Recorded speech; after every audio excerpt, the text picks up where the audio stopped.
back a year ago.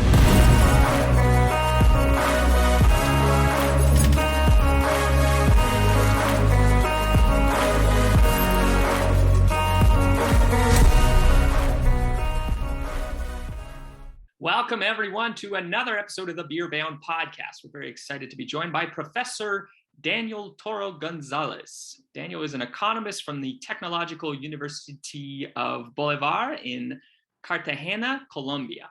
He has a master's in economics from the Universidad de los Andes and a Ph.D. in economics from Washington State University as a Fulbright scholar. Daniel focuses a lot of his research on beer in Latin America and beyond. He's written several academic pieces, including Beer Snobs Do Exist, Estimation of Beer Demand by Type, the Beer Industry in Latin America, and the Craft Brewing Industry in Latin America, the Case of Colombia. We look forward to learning more about beer and craft beer consumption in Latin America and through an economist's lens. So without further ado, Daniel, welcome to the Beer Bound Podcast. Hello, sir. Hello, Andy, Garrett. Thank you for having me today in your podcast. It is a great opportunity to share with you and your audience. Oh, well, Thanks for coming. The honor is ours, of course. Daniel, we gave a very brief synopsis. Get into it a little bit more. Who are you and what do you do? Well, as you said, I am an economist. I live here in Cartagena, Colombia. It's the northern part of Colombia. And I work at a university. I am the provost of the Universidad Technological de Bolívar in Cartagena. And my research agenda, I've gone through different topics of applied economics, a specific field that is known as industrial organization. And it has the property that can be used to explain or to analyze different markets, such as the beer market. I have also studied transportation and education and different topics related to the analysis of the industry, if you want, of different sectors. I'll throw a macro question out to you. What interests you particularly about the field of economics? You've obviously been studying it, as well as you have been a practitioner of this field for quite some time. What first drew you to the field of economics? Well, I was always connected to mathematics, and mathematics always liked me, and I have this feeling for the numbers. And according to my father, this was something that I show like early in my life. However, the problems that arise in a society like Colombia, especially social problems, kind of make you aware that you need to study something. Or in my case, I always thought that I needed to study something that was very useful, very applied to the problems that you are observing in the society. And economics gives you that opportunity.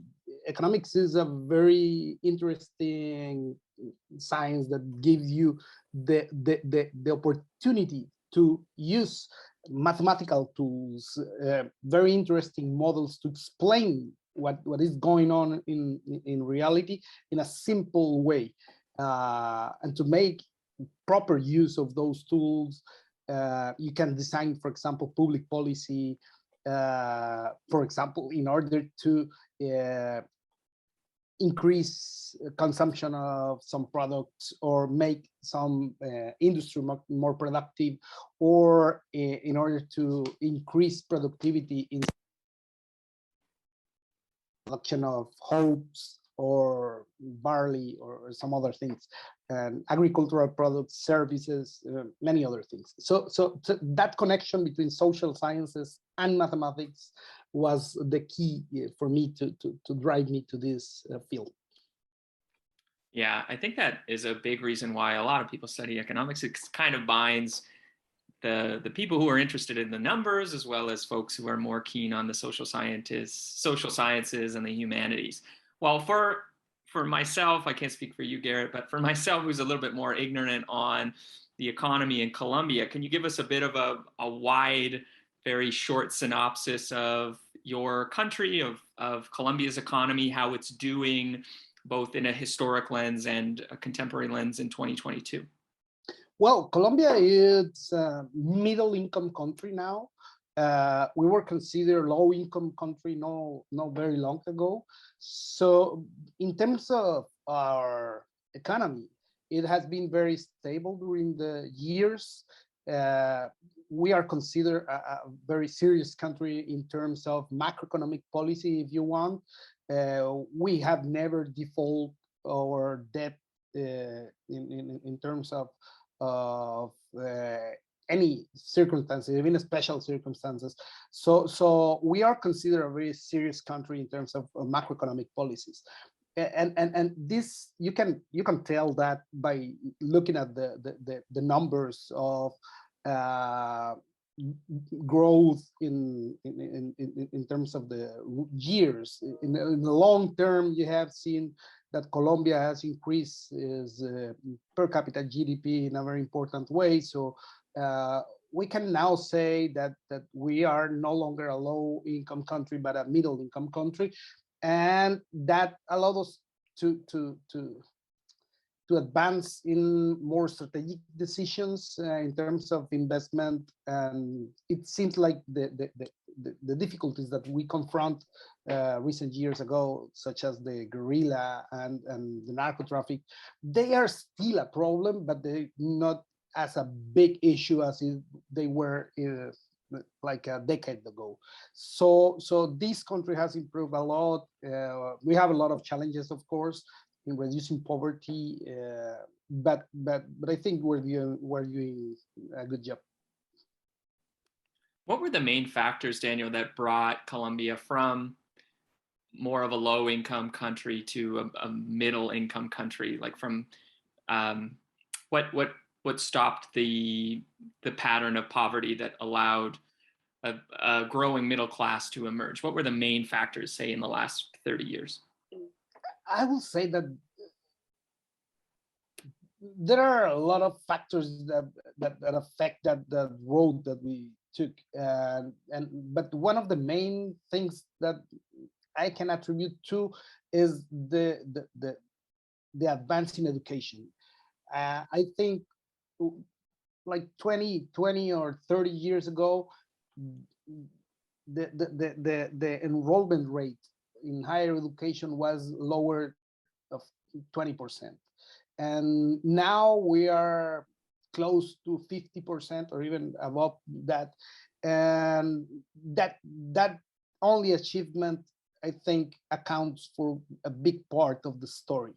We have a long road to go in order to close the gaps with, for example, OECD countries that we use as a reference of good practices and these type of indicators. But I think we are in the road of closing some of those gaps, especially, for example, in education, which is so important. Yeah, that does seem to be a factor in many developing countries. When education rates go up, sort of a rising tide lifts all ships. Sure. Is that the expression? Yeah. Productivity increase, and you have many other elements in there. Yeah, of course. Well, focusing a bit more on the things that Garrett and I are very interested, predominantly beer. Can you speak to the beer loving culture that exists in a country like Colombia, maybe a bit of the history that connects beer to Colombia, as well as the craft beer scene that's now emerging? Can you touch on this a little bit? Sure. Well, actually, maybe I should say that Colombia is not as recognized for its beer culture, if you want. Even the whole Latin America is not well recognized, but the beer industry or culture. So this is a very interesting field that I approach first in terms of the structure. if you want, let me elaborate a little bit on that. Is since the point of view of an economist, I study industrial organization, which is the relationships between firms and consumers and what happens in each industry. And if you take a close look into the beer market, that's very unique in a sense. You can find specifically in when you see when you make a cross-country comparisons, you can see a country that has a monopolistic market next to a one that has maybe a duopolistic market or a very competitive market. So just in terms of economics, that's a very interesting issue to focus on. However, there are many others. For example, the fact that in industrial organization, a big part of industrial organization is the understanding how the demand behaves. And in order to do that, you have to understand the factors that change consumer preferences. In that case, the quality of the products, the recipes that are used, the labeling, the marketing, all of those things are very important to understand what's going on in the decision of the consumer. So all of those things that are present in many products are especially important in beer. Exactly. Also, for example, quality. Quality is an element that is very present in the beer market, and is in the actual choice of the consumers. It's difficult to measure. It's the perception in many cases, but we cannot observe it as researchers. So that single element it's also a very interesting in order to try to estimate demand functions and to understand what's going on in that market. So that's why, yeah, those two reasons are important in order to understand why the beer market might be interesting for an economist. It's a good take on that. I like that. Obviously, we like it because we're maybe a little more biased towards the beer industry. But maybe even just, you know, as you're saying, Daniel, you work closely with industrial economics, industrial organization and economics and things like that. Was there any point in time where, because I know you've written a few pieces on, the craft beer and the beer industry, was there any point in time where, because you can obviously, you probably could have written about any other industry, right? And I'm sure there's a lot of nuances to all other industries. And as an economist, I'm sure you'd gobble all that up. But was there something that maybe pushed you towards writing a few things about craft beer? Or was there like a eureka moment sort of thing? No, it's kind of I have a history with that goes long ago. The first contact that I had to this world, if you want, was in the margins, if you want. When I was finishing my school years, my high school years, one cousin of mine, one very close relative of mine, that was also finishing school, one day told me, this is maybe the beginning of the 90s, he told me that he wanted to brew beer. That was crazy. That was the first time I heard something like that. That was, I don't know, he could say, let's create a television. That would be the same in that moment for me. It was very surprising. So when he told me that he wanted to brew beer, I was impacted, but I was shocked, and I was also very intrigued by it. It happens that this guy was one of the pioneers in brewing beer in Colombia. His name is Juan Alejandro Correa. He created one of the first breweries in Colombia. Its name was Cervecería Otra Parte. That was kind of the first contact with this world that at that time, I didn't know that even existed. I just knew that because of his experience. Actually, he wrote two he sent an email. I think it was the first emails that I recall having noticed its existence. He sent an email to a brewery, no, not to a brewery, to a hop union in Yakima, Washington, asking them for hops. And they actually sent him a bag of hops, and he was able to brew his first batch of beer due to this thing. So that was my first contact. Then I went to the States to study my PhD, and the university that I chose to do that was Washington State University. So of course, that region in the Northwest is very rich in the production of hops, but also in the craft brewing industry, and then there with the help of my colleagues at the PhD and the professors and my advisor Jill McCloskey, I start to learn a little bit more about that market, and my interest started to grow, and that's why I started to choose that as maybe as an object of study. I like that. That's good. Well, I guess, family for showing it, then moving to Washington, and all of a sudden you're surrounded by it. It's almost like you couldn't escape the topic, Sure. it seems like. Sure. There was no way to escape. Yeah, it's very interesting. I guess what was maybe one of the things as you're doing your research and being surrounded by the beer culture, one thing that maybe surprised you that you wouldn't really expect going into it? Well, one of the things that we learned studying beer, one of the first project that I started to work on was with Jill McCloskey and Ron Mittelhammer, and that project uses data from a store in the Chicago area, and we were trying to see if we could find some evidence of how close substitutes were the craft beers from the mass-produced beers. How close or how far, how close substitutes or they're very different by the consumers. Are they perceived as two different goods, or they can switch between the consumption of craft beer and mass-produced beer. And that was very interesting and important at the time, because for example, for Washington, you know that the production of hops it's a very important for the whole Pacific Northwest region, and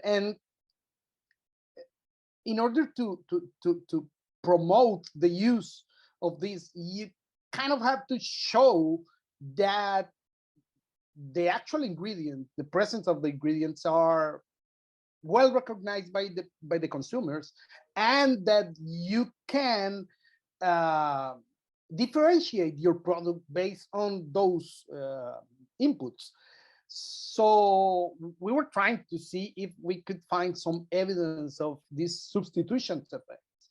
And what we learned from that project was that there is almost no substitution effect between mass-produced and craft beer. And it's very intuitive if you want.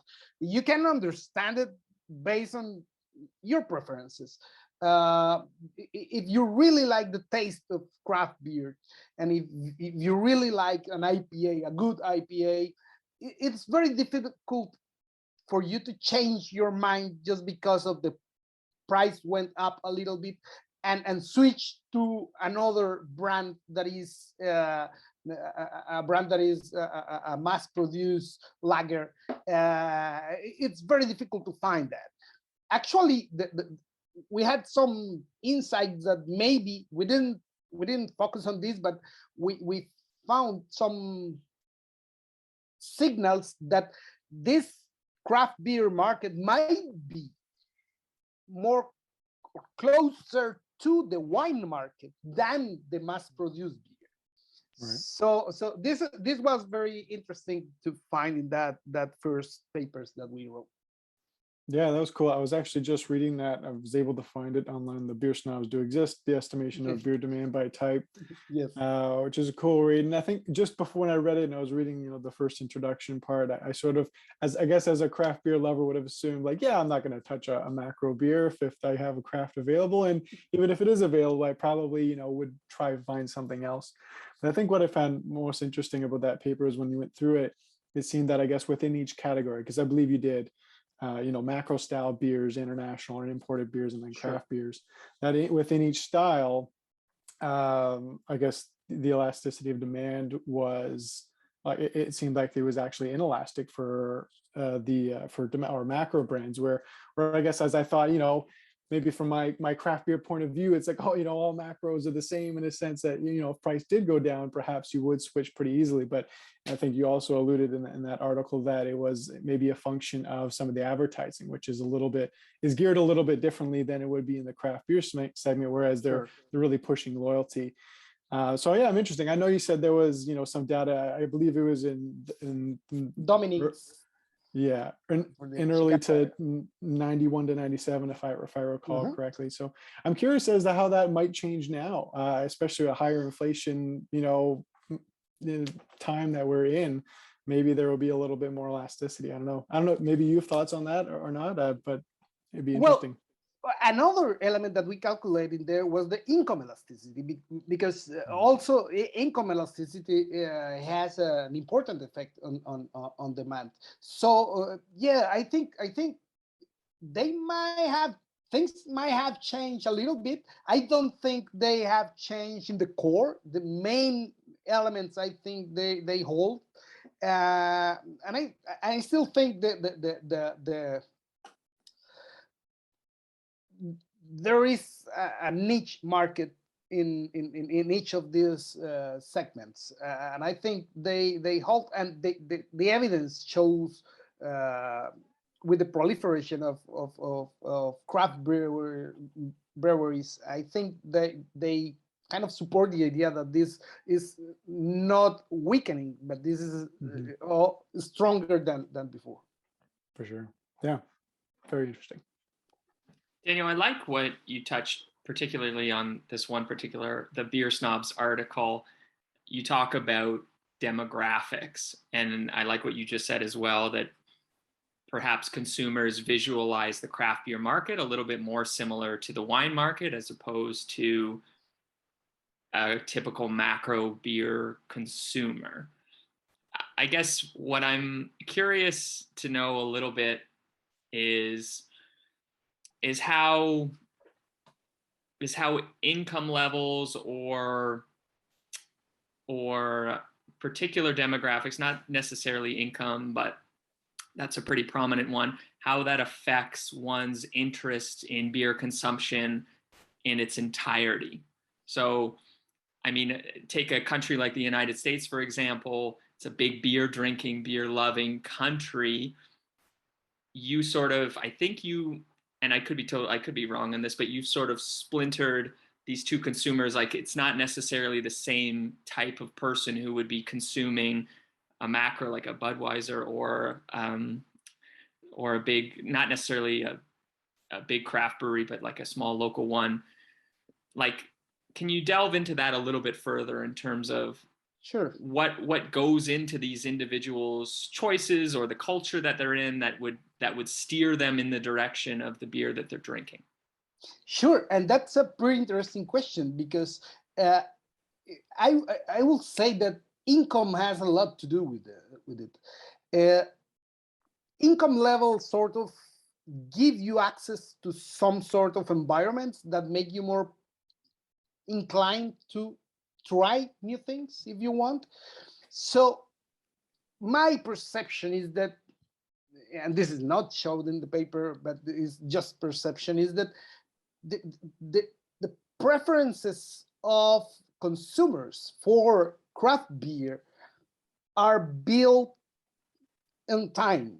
So you have to, I sort of kind of live it myself. When I was here in Colombia, before I went to the US, my world perception of beer was all lager. and suddenly maybe one dark beer, but not many a Guinness over there, but not many of them. But 99% of my perception of the world of beer was lager.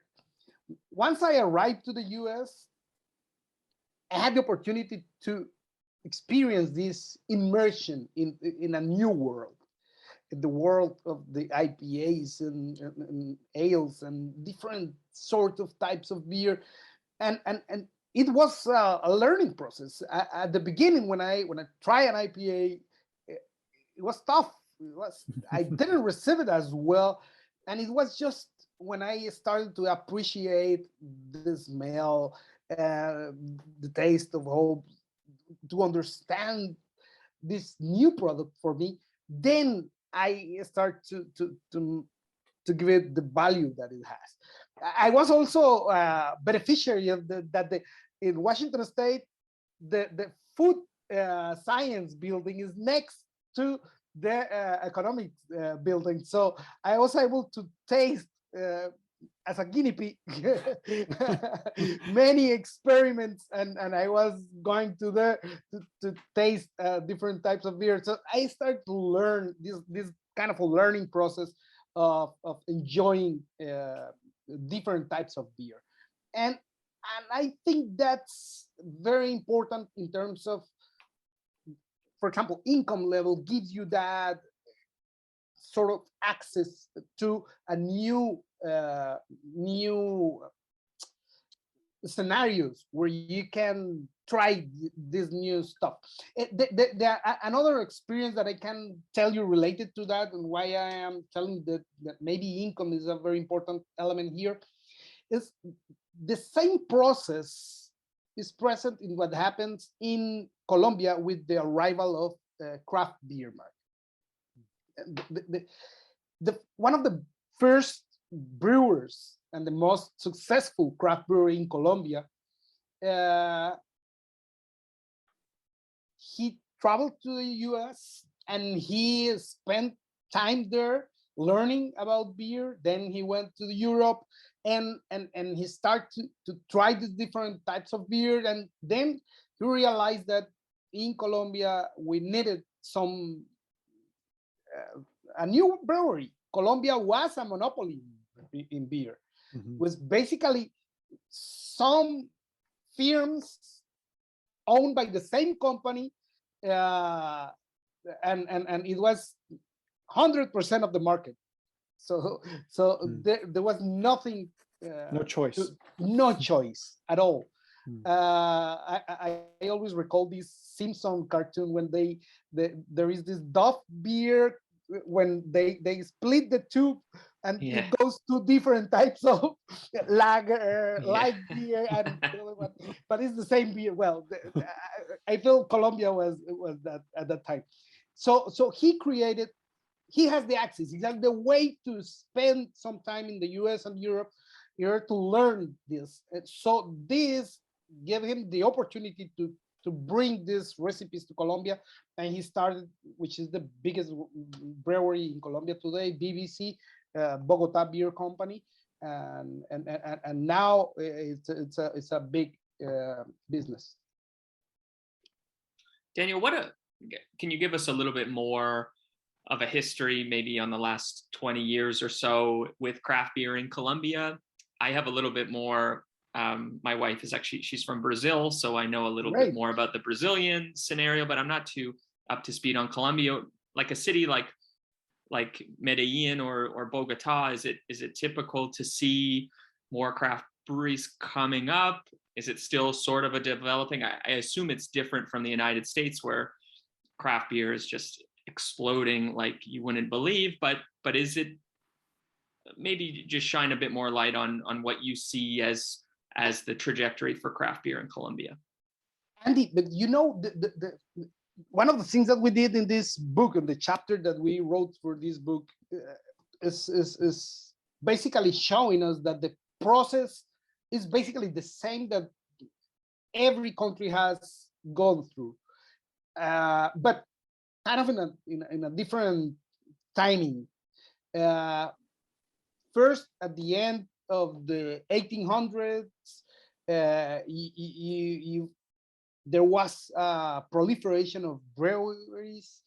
These breweries arrived to the country by Germans or Europeans that arrived at that time, and they start as small breweries in some towns in Colombia. That reached its higher point like around the beginning of the 1900s, 1920s, maybe, and we account for maybe 60 or 70 breweries in the country. And with the arrival of industrialization, that started to change. They create these more modern facilities to brew. They start to go against many typical alcoholic beverages like chicha and guarapo and others. So they banned this production. They achieved this through lobby, and so suddenly the industry became more standardized, and then the economies of scale kick in, and then you can see how the production process started to almost collapse in just one single firm. So by 1975, we had a monopoly in the production of beer, and that lasts maybe 20 years to 1995 maybe, and then you start to see how these new breweries start to appear suddenly in some places. And from the 2000 maybe 2005, maybe 10 years later, that is starting to grow fast. And now I bet my best guess, because I don't have exact numbers on this, but I think there might be maybe more than 200 breweries, microbreweries in Colombia. They still account for maybe a little bit more of 1% of the total production. However, it gives you the sense that something is happening. Yeah, and back to the demographics conversation, do you see that in a country like Colombia? My observations with the little I know about Latin America, mostly in Brazil, is that it is quite different. So you take Garrett and I being in Canada and the United States, in terms of what's going on in craft beer is pretty similar. If you speak to any Canadian craft brewer, typically the stereotype is, well, we're a little bit behind what's going on in the big centers like New York or in California, where craft beer is just crazy.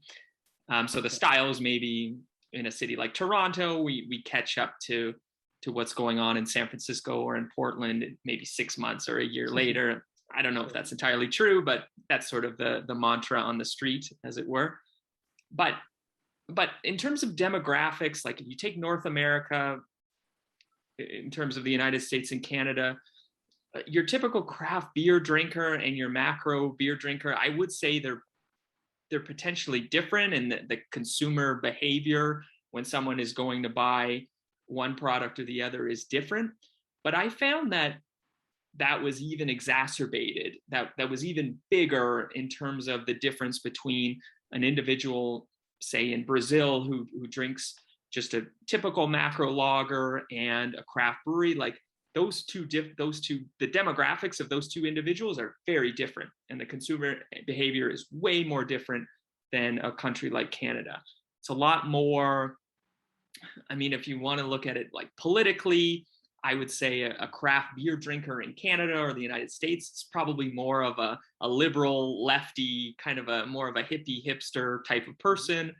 Whereas in like a country like Brazil, or I maybe would guess maybe Colombia, they're more of the high income earners, maybe a bit more conservative on the right hand side, which really kind of threw me off. It was like, wow, this culture, even though Latin America is sort of following the American pattern of really liking craft beer, the typical consumer is maybe not the same. Does that sort of make sense? Would you say that that's a little bit accurate, or maybe different in a country like Colombia? Yeah, and I mean, it's maybe not that different in the sense that if you take the US maybe 20 years ago, the composition by income was correspondingly with that type of description of political views. And that also have changed in time. In fact, there is this economist that is more from the left, Thomas Piketty, who describes this phenomena of increase in the wealth of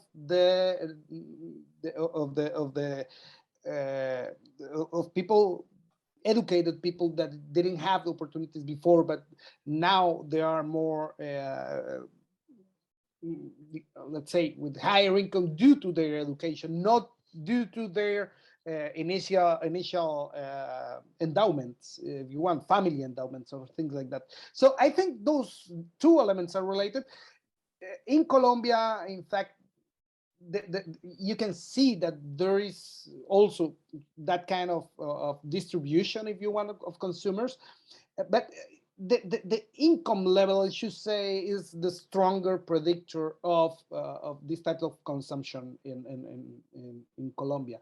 It is, as in the US, it is more expensive to have a craft beer than a lager beer, a mass-produced beer, and that effect amplifies if you have low income. So if you have a low income, that becomes more and more important. So that's why I think that that process that you described can be characterized pretty well, characterization of Colombia as well. Mm-hmm. Daniel, is beer the most popular alcoholic drink in Colombia, would you say? Yes, it is. In fact, you mentioned early some of the differences that Latin America is very heterogeneous. So this heterogeneity accounts for the fact that not many of the countries in Latin America and the Caribbean are what you could say beer drinkers.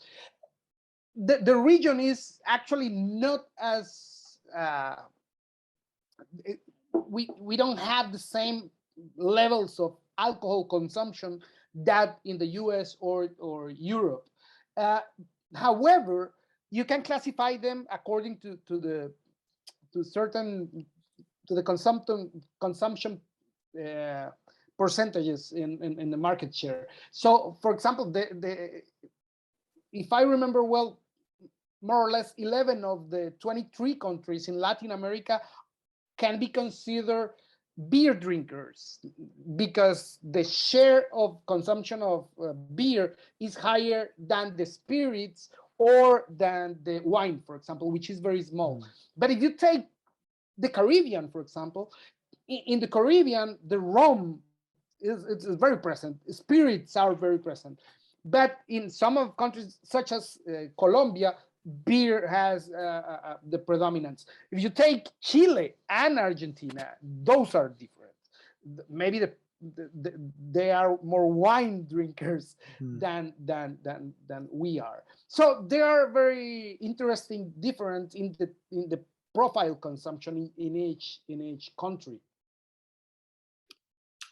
Yeah, I definitely found that you can't stereotype consumption or culture in Latin America because every region has its own interest in different foods or in different preference alcoholic beverage. Yeah, of course, it's very different. Yeah. To be fair, like I don't think I've seen a Colombian wine in the LCBO at all. Yeah, I don't think very few and far between, I would imagine. Yeah, Colombian wine doesn't ring a bell. We don't have any production of there might be one or two, but I don't think we have any presence in the Colombian wine industry. Yeah, not like Chile or Argentina. Chile, Uruguay, Argentina, those are wine countries. And Cuba, El Salvador, Guatemala, Honduras, Nicaragua, those are spirit drinkers. Even Peru is not a beer drinking nation. Peru is a spirit drinking. I assume it's because of the pisco, this kind of a distilled liquor. Right. Daniel, my favorite food I think I've ever had in my life. Garrett, have you ever had an arepa? Arepa. No, Okay. I've heard of them. I They're the have never best had thing one. in the world. They're so good. That's good. There is a controversy actually because they think some people say that it's Venezuelan or it's Well, Colombian, that's right. but Yeah, everywhere you go, you'll find that the arepa owns to that place. that's right. Yeah, I guess they're a little bit different. The Venezuelan Yes, arepa they are. They are. and They are the different. Colombian arepa. Yeah, They are different. they're kind of like corn pancakes, kind of. Yes, sure, sure. Sort of. And you put some stuff on it, and Yeah. it's nice. In Cartagena, for example, we have egg arepa, arepa de huevo, which is an arepa that they put an egg inside and they Oof. fry it, and it's really nice. So that you're sounds welcome great. to try that when you come here. All right, I will take you up on that. Yeah, it's kind of like your breakfast food, right? Like it's your Sure. yeah, Sure. of course. Yeah. Well, Daniel, I want to go back to what you were speaking about regarding brands, brand loyalty, how individuals sort of attach themselves to one particular brand of beer and they sort of hold on to that, and it doesn't necessarily their choice of consumption after attaching themselves to a brand maybe doesn't shift too much. Like where does that come from, where individuals choose a particular company? Because I don't think that's only exclusive to beer, whether it be once you buy a Toyota, you stick to buying Toyotas, or once you purchase a type of, when you're an iPhone person, you're an iPhone person. Is that sort of, where does that come from? Is that really the tricks of advertising? Is that predominantly where that starts? How does that come to be? Maybe that's a very good question. I think it might have many answers. I will jump on one of the issues that I think it might be related to that. In there is a new area of economics that is it gained popularity because of the works of two psychologists, Daniel Kahneman and Amos Tversky, and later on by Thaler, and it seems like it is this perception that industry has, that people has biases in certain ways that are not easy to explain and in the traditional model in economics. So it might be related with one of those biases. I don't know which one of them, but it might be related to that. It sounds to me like, for example, if you take, there is some very interesting exercise that they try. They give out MOOCs for people, and they ask, before giving the MOOCs to this person, they ask how much they think this MOOC cost, and people will say, I don't know, $4, $5, $6. Then later they give them the MOOC, they ask them to take them home and bring it the next day to class, and they ask them again for how much they will be willing to sell those MOOCs, and suddenly the price go up. People just want to sell their MOOC for $10. So I think this type of bias, not exactly that, but some type of this bias maybe is related with the sense of belonging of some community or things like that. They might be related with this type of choice of the type of beer that you are related to. Mm-hmm. In fact, in this, there are exercises that are very exciting.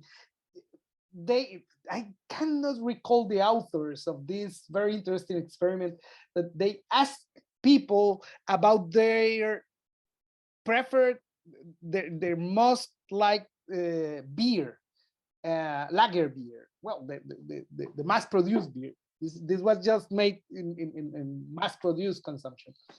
And people will say, well, I love this brand, X. I don't like any other one. So they invite them to experience this blind tasting experiment, and everyone chooses the wrong beer. Everyone, they were not even close to choosing the beer that they say they like. So there might be a lot of merchandising in there. I mean, marketing in there, and some other things. But yes, it's a very interesting field. Choice based on influence as opposed to Sure. actually appreciating the Sure. product or realizing the differences in the Or product. realizing, yes. Yeah, yes. that's kind of like the Pepsi challenge we had a long time ago. Yeah. I remember they had that was such a big controversy. Mind you, I was a little bit young, but they had it like outside the movies and like, oh, I'm a Pepsi person. Like, well, you just Sure. drank Coke and you had no idea. Yes, So, yes. yeah, I guess there's something similar to that. Sure, very interesting. Yeah, people are funny.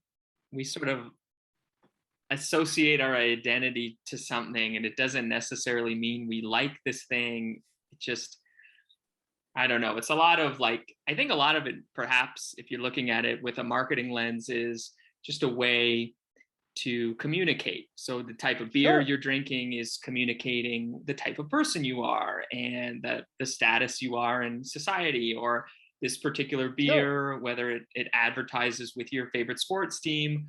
Well, I am associated with this team, so I have to associate with my beer. That's advertising 101 right there. I think probably maybe if you're looking at it with a communications lens or an advertising and marketing lens, then maybe that probably psychologically has a bigger effect on the actual taste or the product itself.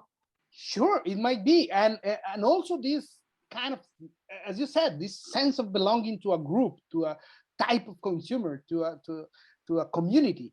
That actually, I think it helped me, for example, to understand how to value the different types of beer. When I saw my advisors, my professors, all other students at the university, they were drinking IPAs and some other strong beers, and well, let's give it a try. So you start to build up your preferences and to change your preferences, and you accommodate. Even Daniel, those preferences. Sorry, Andy, but even just that those preferences. I feel like we come into that a lot, Andy. You know, on our tours, you know, or maybe not necessarily on our tours because they're obviously craft beer oriented and people come for that reason. But if we're talking to someone, be outside, just in a networking or in regular conversation, you know, we've come into contact with people who are like, no, I don't drink craft beer. It's like I'm a Stella guy. That's it. Yeah, and we like to challenge that narrative quite often, right? You know, as you say, you know, there's a lot of differentiation. You experienced that coming to the States, so we like to really push that with everyone. It's like, okay, well, why are you just a Stella guy, right? When you ask them the why, then they're kind of stumped half the time, right? Because they don't really know why, in a sense. And maybe that comes back to what we were talking about, you know, almost a status symbol of why you like something. But yeah, and you try and break them outside, breaking them out of that, you know, that comfort zone of, oh, I'm just a Stella guy.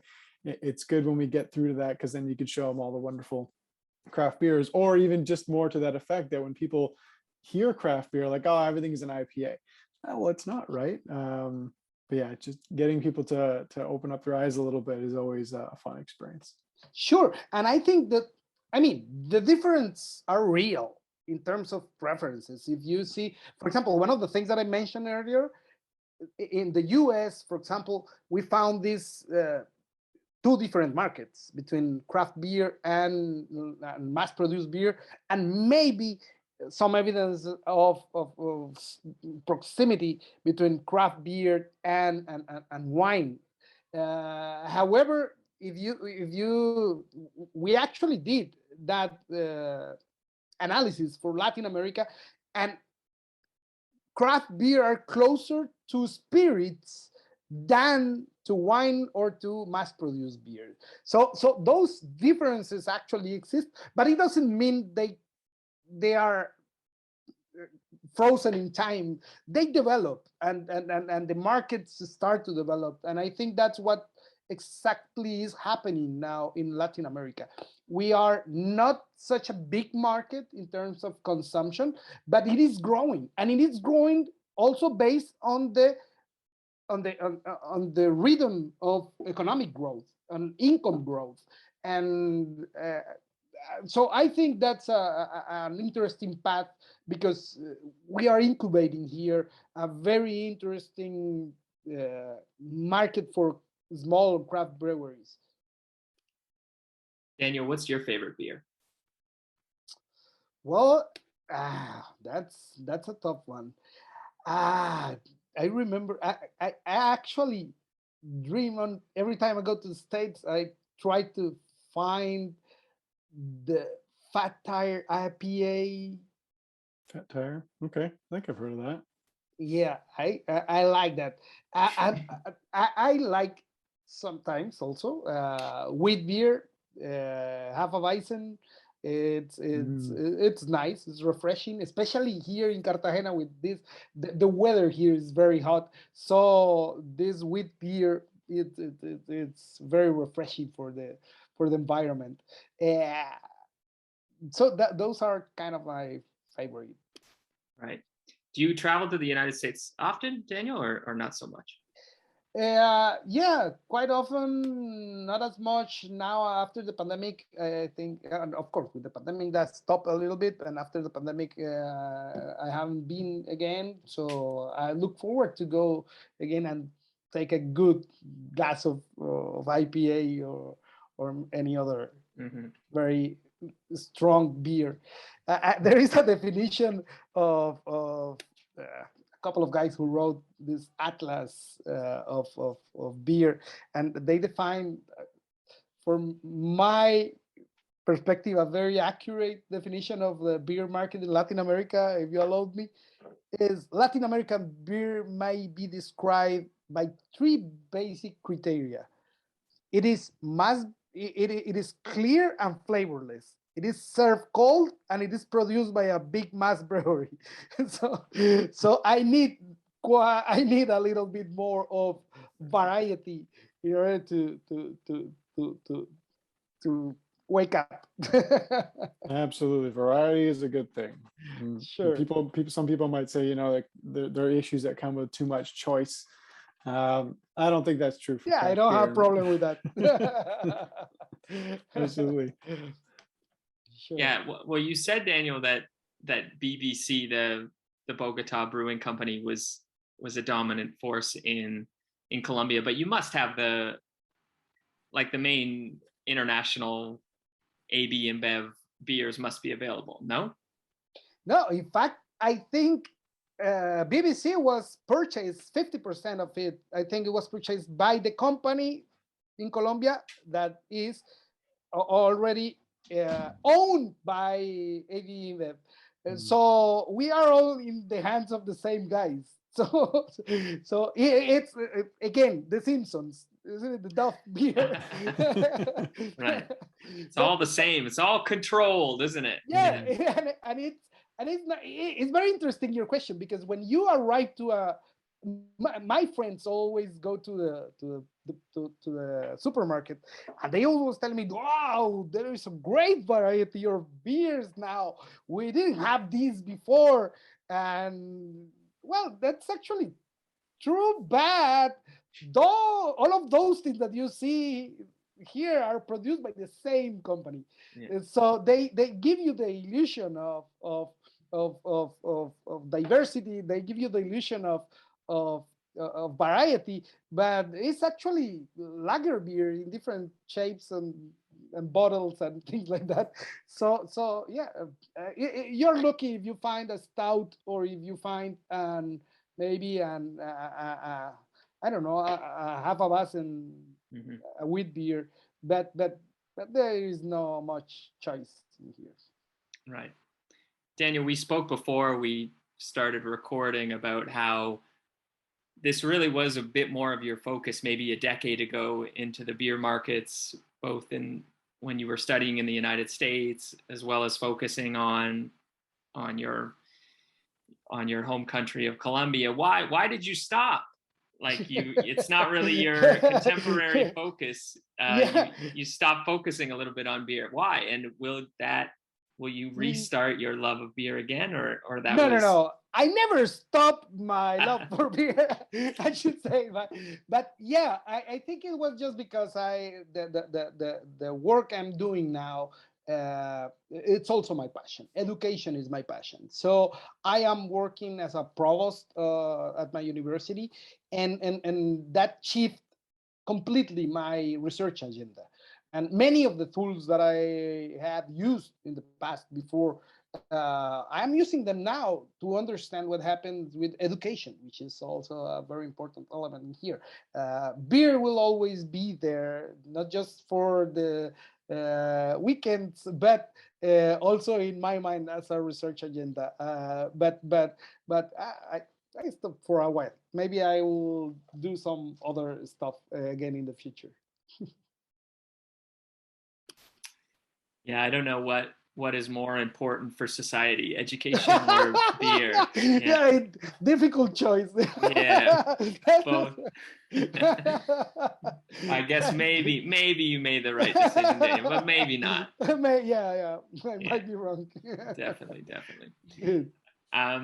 Yeah, well, we started this off. You said that education was obviously a main factor for the growth and basic macro prosperity of your country.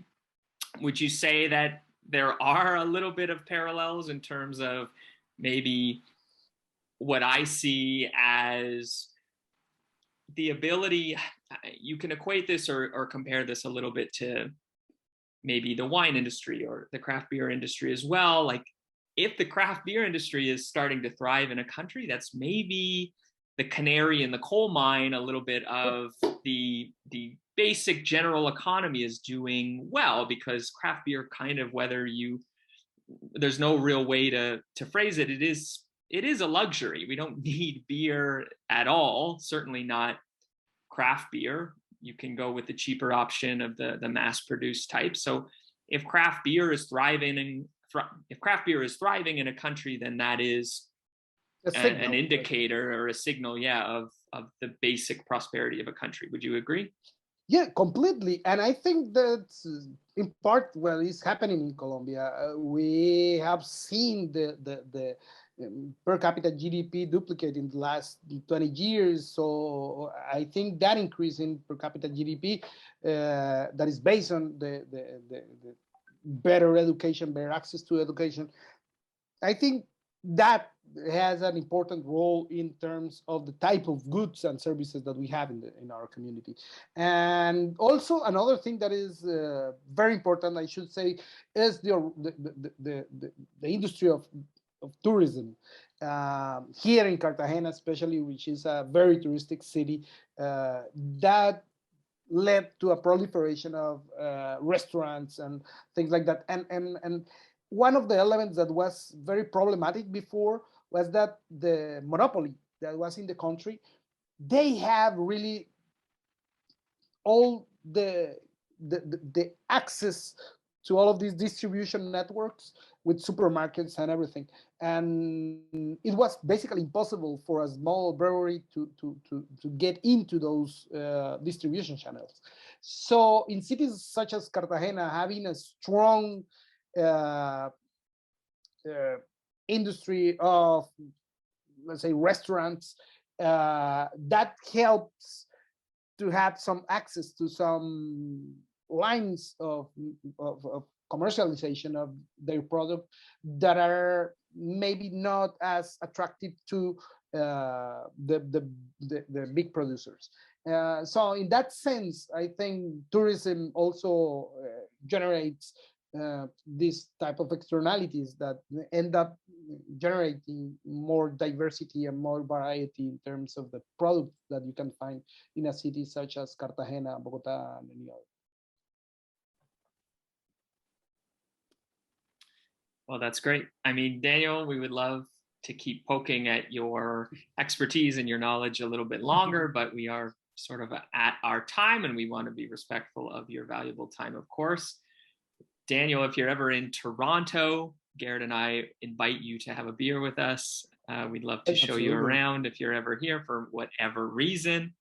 Garrett, I think that's about it for me. Any final questions from you, buddy? No, I think we covered it all. I just want to thank you again, Daniel, for coming on the Beer Bound podcast. It was really great having you. Thank you both for the invitation. I will be listening to you in the next episodes of this great podcast, and thank you for the invitation. All right, Daniel Toro Gonzalez, economist from the Technological University of Bolívar in Cartagena, Colombia. Muchas gracias. Thank you, Daniel. We look forward to chatting again. Okay. Bye-bye. Bye. Be sure to subscribe to stay up to date on all our interviews and beer-related content. Remember, craft beer is here.